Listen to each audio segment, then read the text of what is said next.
Pérou News aujourd'hui, tout ce que vous devez savoir sur le Pérou. Giuliana Yamoja, la jeune femme qui a poignardé sa mère plus de 60 fois.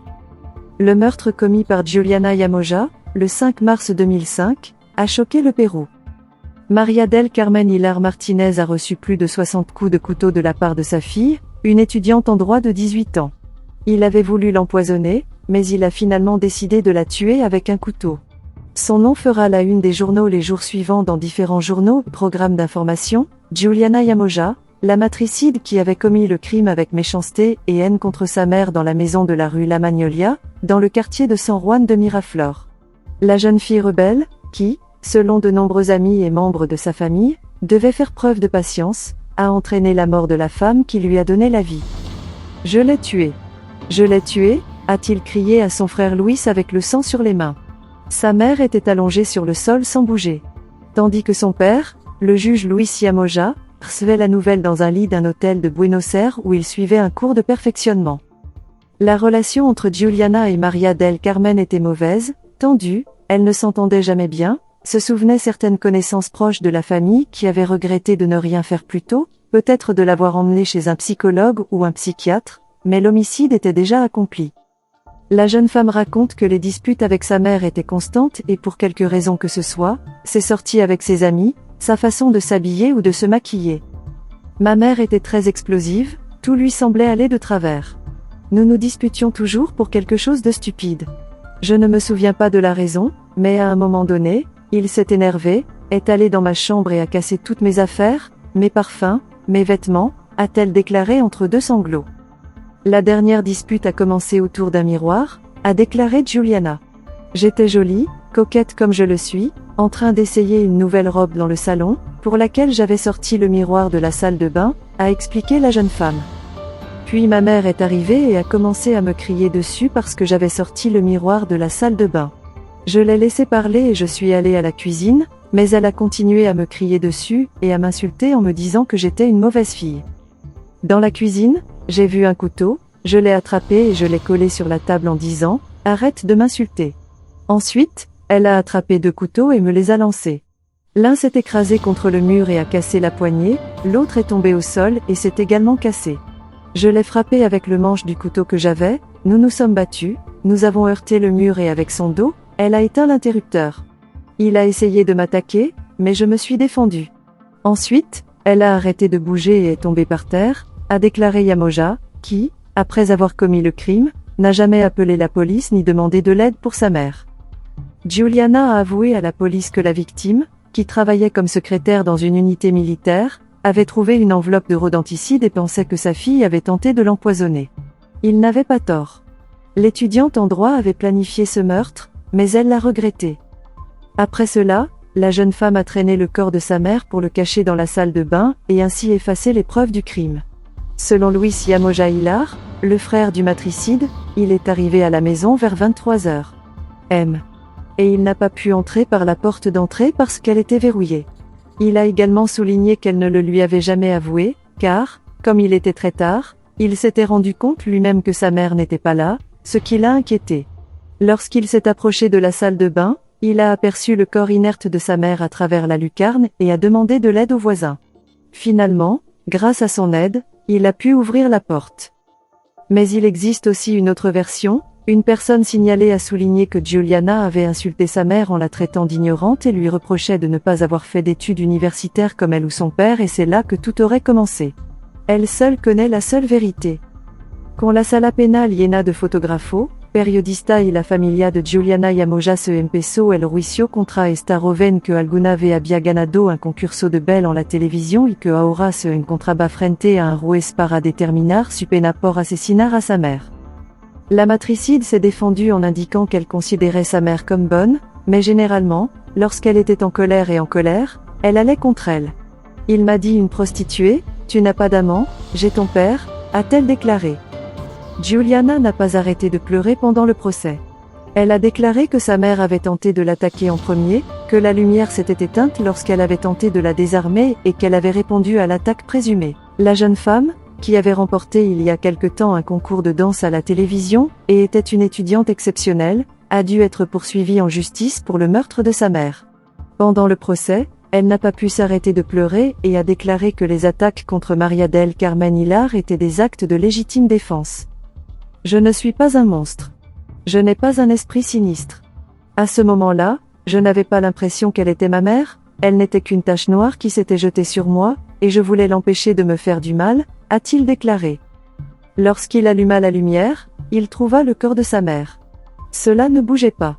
Il l'avait tuée. Elle a pris un bain parce qu'elle se sentait dégoûtante, mais elle n'a jamais demandé de l'aide à personne.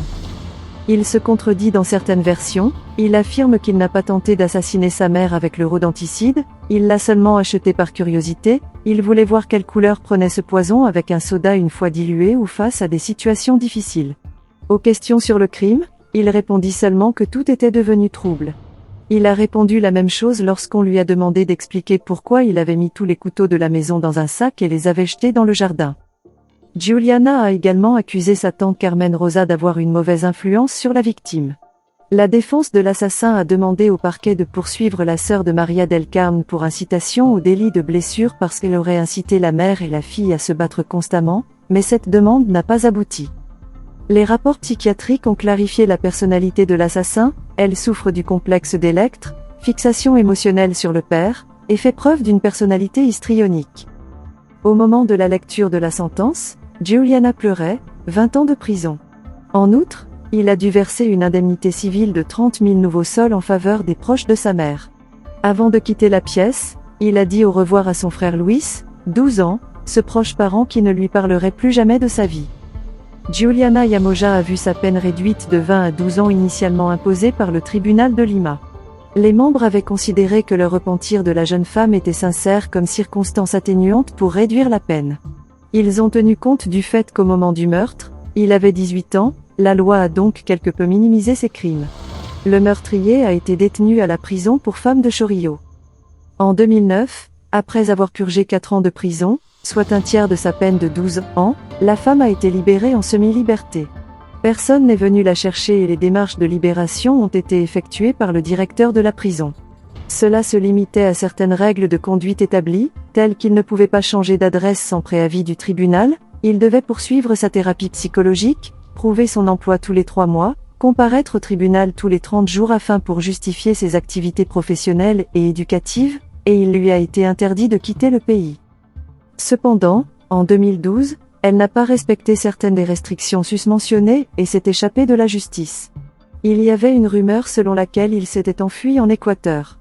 Son père, dès le premier instant, a continué à la soutenir, mais son frère Luis s'attendait à ce qu'elle reste en prison jusqu'à ses derniers jours et a regretté qu'elle n'ait pas profité du bénéfice de la liberté. La jeune femme avait disparu et son frère accusait leur père, qui aurait eu des interférences sur elle. La même année, le tribunal supérieur de justice de Lima a ordonné la révocation du mandat d'arrêt contre Giuliana, ne trouvant aucune responsabilité dans la transgression des règles de conduite de la condamnée. La résolution prévient que le tribunal en charge de la procédure n'a émis aucune demande préalable pour avertir la condamnée du non-respect des règles de conduite qui lui sont imposées, ce qui était nécessaire.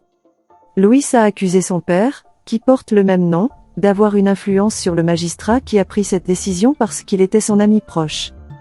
Luis Yamoja Hilar, frère de Giuliana Yamoja, a été l'un des protagonistes de l'histoire de l'assassinat de María del Carmen Hilar. Lors d'une conférence de presse, il a déclaré que sa sœur se moque de la justice et lui a donc demandé de se rendre à la justice.